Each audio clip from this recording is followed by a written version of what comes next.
Trim Tidy Style here, and I want to talk a little bit about kids' paperwork. With the back to school season right around the corner, I thought it would be a good time to kind of give you a few tips and tricks on how to manage the huge influx of papers that seem to come in from their backpacks on a daily basis.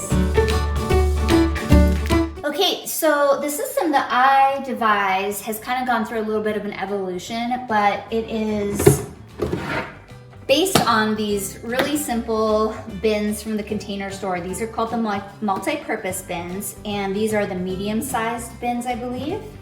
And they work perfect for a lot of different applications. We love these in spaces from the office to the pantry, etc. But I'll tell you how I use them here, and I'm also going to tell you how I used them last year and why I decided that wasn't the best way. But anyway, I have one for each of my children, so I have 2 children. It is ideal to have one for each kid, and certainly you want to label them just so that everybody knows where their bin is. And the idea is when they get home from school, they're just emptying their backpacks, the paperwork that is. You don't want like leftover lunch and whatnot, but having them empty the backpack paperwork into each bin. So I'm going to show you real quick what I did last year. So last year I had this idea of why don't I have a folder for each subject in the bin. That way when they're emptying out the backpacks, they can put anything that's spelling into the spelling, anything that's math into the math, and so on and so forth. I thought that would be handy because I guess what my thinking was is if we had to study for a test or they had to study for a test, then they would have the paperwork from that subject easy and at hand. But at the end of the day, the system just fell apart because human nature, especially when you're talking about a kid, is to be a little bit lazy and just throw things in. So really nothing ended up in the folders. Everything ended up loose in the bin. So I thought, why don't I do kind of what I do in my own office, which is keep it super simple, get rid of all the different subcategories and just make it easy. It's just one place where everything will go. And then each morning or each evening, whenever my husband and I have time to go through their paperwork, then we'll go through everything that they've dumped into there, and then we'll only keep the important things inside the folder. So each child will now have one folder, that's it. And that's where things that we need to reference long-term are going to go. So if it's like math homework and they each work with a math tutor, then that's gonna go inside their folder because we want to keep that on hand for reference for, like I said, the long term.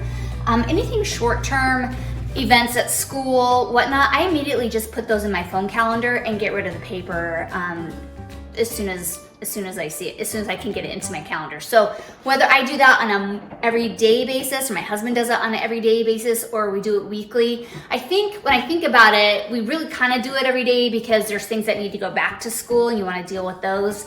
But yeah, sometimes the school events, etc., will go back in, and then at the end of the week, I can go ahead and put those into my calendar. So it's just a system of making it as easy as possible, as low maintenance as possible, so that it works for you. I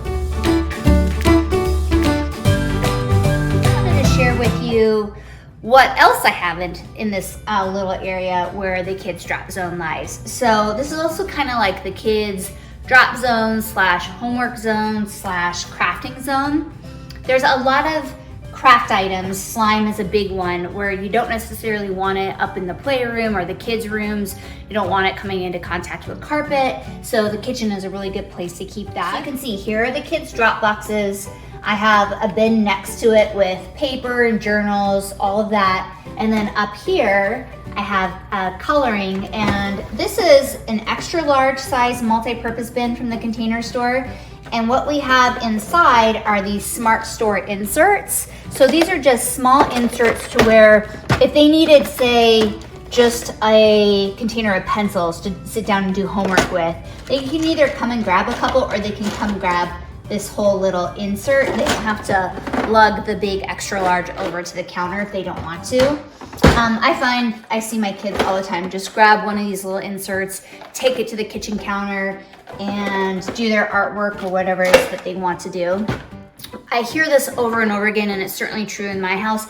Kids want to be where you are, so for them to sit down at the counter when I'm in the kitchen working is really not uncommon. That's kind of an everyday thing. the bottom down here, we have a couple of bins. These are shoe boxes from the Container Store. I use the tall ones. I have one for Henry's projects and one for Gemma's projects. This is just where we put ongoing projects. So certainly there's a lot of things that they get started and they don't finish. Whether they're ever going to finish them or not, I just want them to have a special place for those things. So that's also in this area. And then we have painting and glue sticks and adhesives. Here, more things that we don't want out in contact with the carpet or other, furniture. It's safe in the kitchen, and that's why it's stored here. So this little set of cabinets really is perfect for us as far as placement of this zone. But again, if you don't have something like this in your kitchen, find another area that makes sense.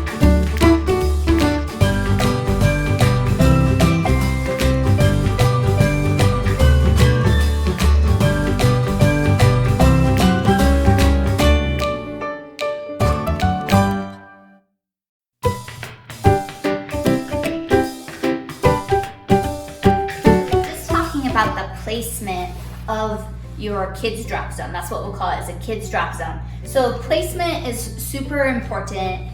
It will not be a system that the kids will fall in line with unless it is easy. So for us, this is like, you can tell our refrigerator is here, it's right here. It's right off the side of our kitchen. A lot of people, and I know this from going into a lot of clients' houses over the years, a lot of people do not have extra space in their kitchen.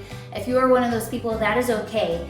But I would recommend trying to find a spot where it is in like the high traffic area of the house where you guys spend a lot of time. So whether it's the mudroom and it's where they enter and they see it so they can immediately take everything out of the backpack and put it into their bin, or if it is somewhere in the kitchen or somewhere nearby the kitchen. I just think the biggest thing is you don't want it like upstairs and out of the way in a closet where nobody's ever gonna think about it.